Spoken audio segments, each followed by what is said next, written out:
Après avoir parlé de l'ouverture du diaphragme dans l'épisode 1, on va passer à un autre élément central pour régler votre appareil, la vitesse de l'obturateur. L'obturateur, c'est littéralement un rideau qui vient couvrir ou découvrir votre capteur pour laisser passer ou non la lumière. Et la vitesse d'obturation, ou shutter speed en anglais, c'est le temps pendant lequel la lumière vient taper le capteur ou la pellicule. Plus ce temps sera long, plus la photo sera lumineuse. Plus ce temps sera court, plus la photo sera sombre. La plupart du temps, on exprime ce temps en secondes, mais on reviendra sur les différentes nomenclatures plus tard dans la vidéo. La vitesse d'obturation a un impact sur le flou de mouvement, donc le flou que l'on fait en bougeant. Si vous laissez entrer la lumière très longtemps, par exemple 1/13 de seconde, votre image sera très lumineuse. Mais entre le moment où votre image va commencer de s'enregistrer et le moment où elle va terminer de s'enregistrer, votre sujet aura eu le temps de bouger, ce qui crée un flou de mouvement sous forme de traînée que l'on appelle filet. Au contraire, si vous ne laissez entrer la lumière que très peu de temps, par exemple 1/4 de seconde, votre image sera très sombre et la photo se prendra tellement vite que votre sujet sera comme figé dans l'image. Contrairement à l'ouverture qu'on a vu dans l'épisode 1 qui se règle de la même façon en photo qu'en vidéo, la vitesse d'obturation a quelques subtilités. On va commencer par parler des photos et ensuite on verra pour les vidéos.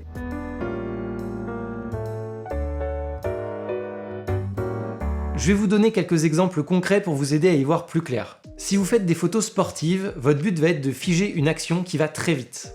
Dans ce cas, je vous conseille d'être au maximum à 1 millième de seconde.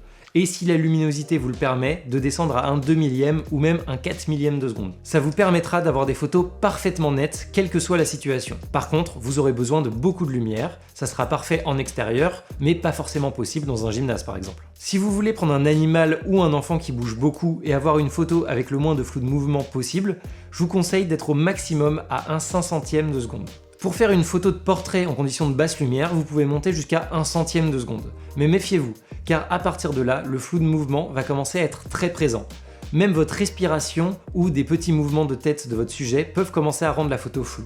Et quand on continue à augmenter la vitesse d'obturation, on commence à entrer dans ce qu'on appelle la pause longue. C'est très sympa à faire, mais tout ce dont je vais vous parler nécessite un trépied. Par exemple, à environ 1/13 de seconde, l'eau va se transformer en traînée. Quand on dépasse la seconde de pause, les gens qui marchent commencent également à se transformer en traînée. Quand on va passer vers les 5 secondes de pause, c'est les nuages qui deviennent des traînées. Et la plupart des boîtiers peuvent monter jusqu'à plus ou moins 30 secondes de pause, ce qui permet de faire ressortir les étoiles.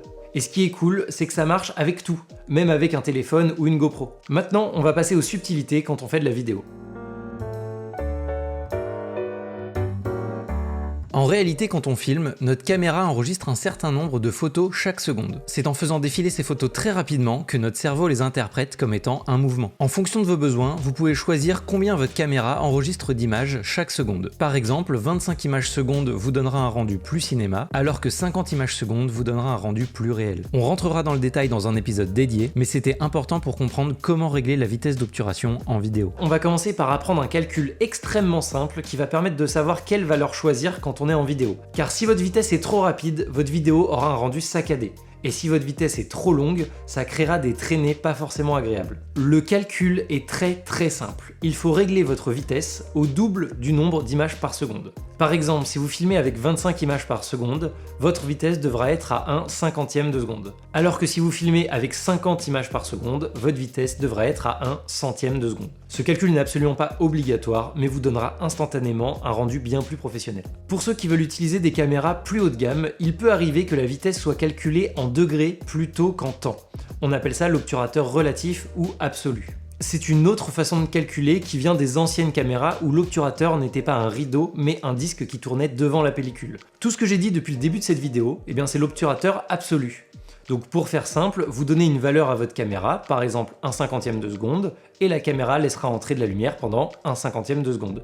C'est aussi simple que ça. Pour l'obturateur relatif, c'est un petit peu plus complexe à comprendre, mais en réalité c'est beaucoup plus simple à l'utilisation quand on fait de la vidéo. Avant sur les caméras, l'obturateur était un genre de disque découpé qui tournait devant la pellicule. Pendant la partie creuse de l'obturateur, la pellicule est tapée directement par la lumière. Quand on arrive à la partie pleine de l'obturateur, la pellicule est cachée. À ce moment-là, elle se déplace d'une image. L'obturateur arrive à nouveau sur la partie creuse et l'image d'après peut s'enregistrer, ainsi de suite. Plus la découpe est grande, plus la lumière a de temps pour entrer.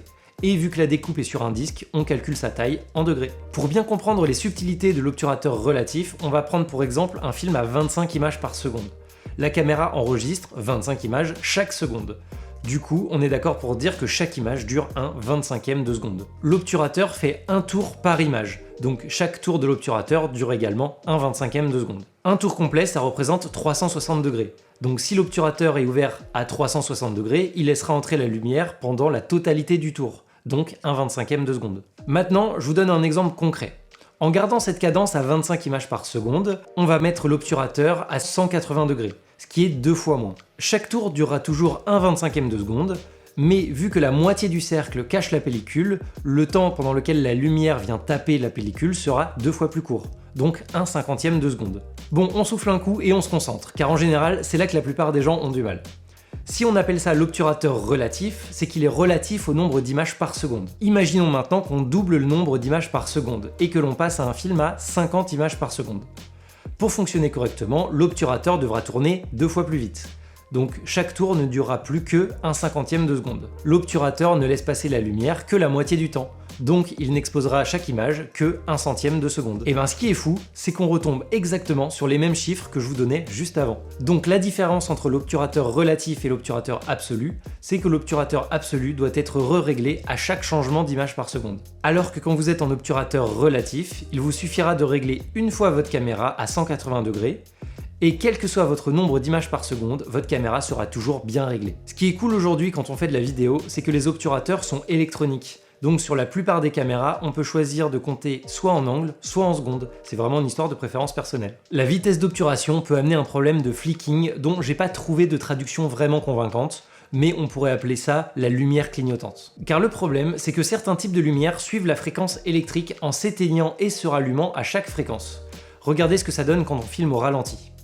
C'est pratiquement invisible à l'œil car contrairement à certaines idées reçues, on ne capte pas un nombre d'images par seconde précis, mais plutôt un flux constant de lumière. Donc si vous avez réglé votre caméra avec une fréquence différente de la fréquence lumineuse, ça peut donner ce genre de déchirure lumineuse à l'écran très désagréable. Pour régler ce problème, la plupart du temps c'est très simple, il faut changer votre vitesse d'obturation jusqu'à trouver la même fréquence que la source lumineuse. C'est souvent entre 1/50e et 1/60e de seconde. On retrouve aujourd'hui deux types d'obturateurs, le mécanique qui est utilisé principalement pour la photo et l'électronique qui est plus utilisé pour la vidéo, même si petit à petit l'histoire nous amène vers du tout électronique. L'obturateur mécanique existe depuis l'époque de la pellicule. La méthode la plus utilisée aujourd'hui, c'est un système de double rideau qui viennent découvrir le capteur pendant le temps demandé. Alors que l'obturateur électronique ne nécessite aucun mécanisme particulier, tout se passe à l'intérieur du capteur. Merci d'avoir regardé cette vidéo. Si cet épisode vous a plu, je vous invite à nous soutenir financièrement en cliquant sur le bouton rejoindre juste en dessous de la vidéo. On compte vraiment là-dessus pour nous permettre de financer cette série de vidéos qui est extrêmement longue à préparer. Merci à vous, sur ce je vous dis à très bientôt dans des prochaines vidéos. Allez, salut!